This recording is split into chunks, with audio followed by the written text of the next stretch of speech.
Lancer un premier projet, c'est une aventure incroyable, n'est-ce pas? Mais soyons honnêtes, sans bien comprendre les règles du marché, on navigue complètement à l'aveugle.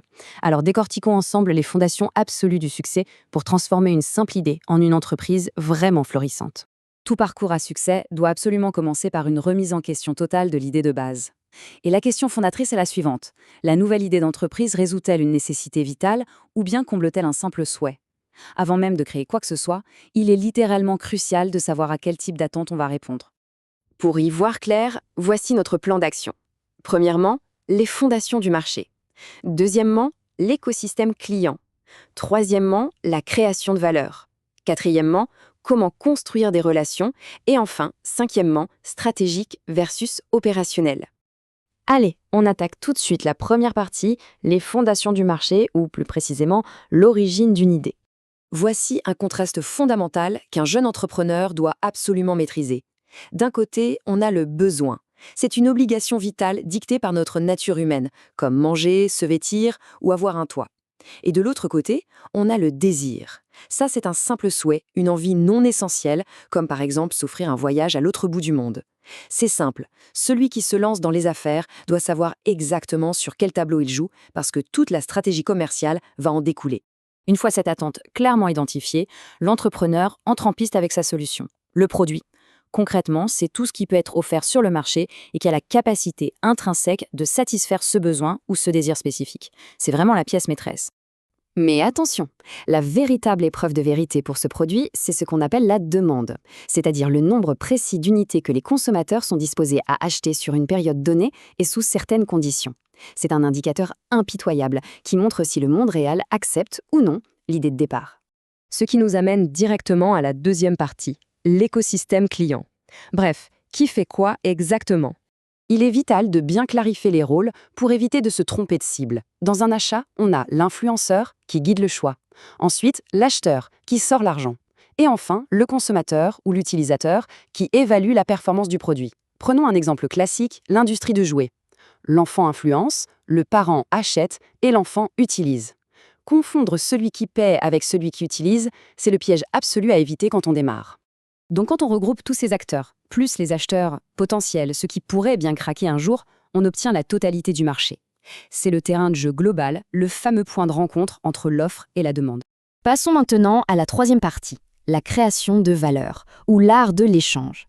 Au cœur de tout commerce, on trouve l'échange. C'est une opération, somme toute, assez basique, qui consiste à obtenir le produit désiré de quelqu'un, tout simplement en lui offrant quelque chose en retour. C'est le véritable moteur de l'économie. Mais pour que cet échange fonctionne vraiment, il repose sur un pilier central, la valeur. C'est la capacité d'un bien ou d'un service à satisfaire une exigence, mais attention, à un prix raisonnable. Si le prix demandé est complètement déconnecté de ce que le produit apporte réellement, eh bien, l'échange n'aura tout simplement pas lieu.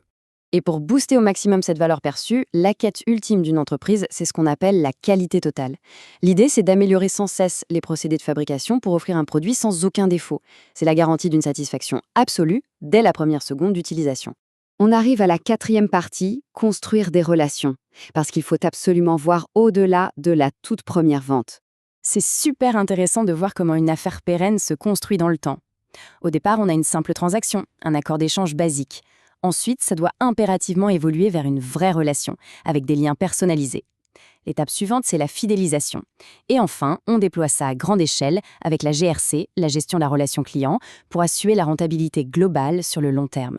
D'ailleurs, il y a une distinction fascinante à faire ici. D'un côté, on a le marketing one-to-one, qui sert à prospecter et à vendre une solution vraiment sur mesure à une nouvelle personne, mais de l'autre côté, on a le marketing relationnel, qui oublie totalement la prospection pour se concentrer à 100% sur un client existant. Son but unique, le fidéliser et augmenter sa rentabilité. Toute cette stratégie de fidélisation est centralisée et orchestrée par la GRC, la gestion de la relation client.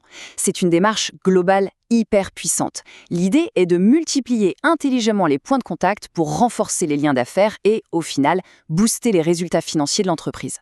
Aujourd'hui, ces fameux points de contact sont déployés partout. Il y a bien sûr le marketing digital qui exploite toute la force d'Internet, mais on retrouve aussi le street marketing qui envahit littéralement l'espace public pour surprendre les passants et créer une communication ultra mémorable juste au coin de la rue. Et enfin, c'est la dernière ligne droite, notre cinquième partie, stratégique versus opérationnel. Comment gérer la machine? Voici la grande dichotomie en gestion. Pensez à un immense navire. Le marketing stratégique agit comme le capitaine. Il fixe les buts ultimes, le cap à suivre. À l'inverse, le marketing opérationnel, c'est la salle des machines. Il détermine les actions concrètes et déploie les moyens pour y arriver. Les deux sont absolument indissociables pour faire avancer un projet avec succès. Pour conclure, le succès à long terme d'un jeune entrepreneur repose toujours sur cette question impitoyable. La stratégie globale et les opérations quotidiennes s'alignent-elles vraiment, continuellement, sur les besoins fondamentaux du marché? C'est dans cette obsession absolue de l'alignement que naissent les plus grands empires. Alors, la stratégie est-elle prête pour affronter la réalité?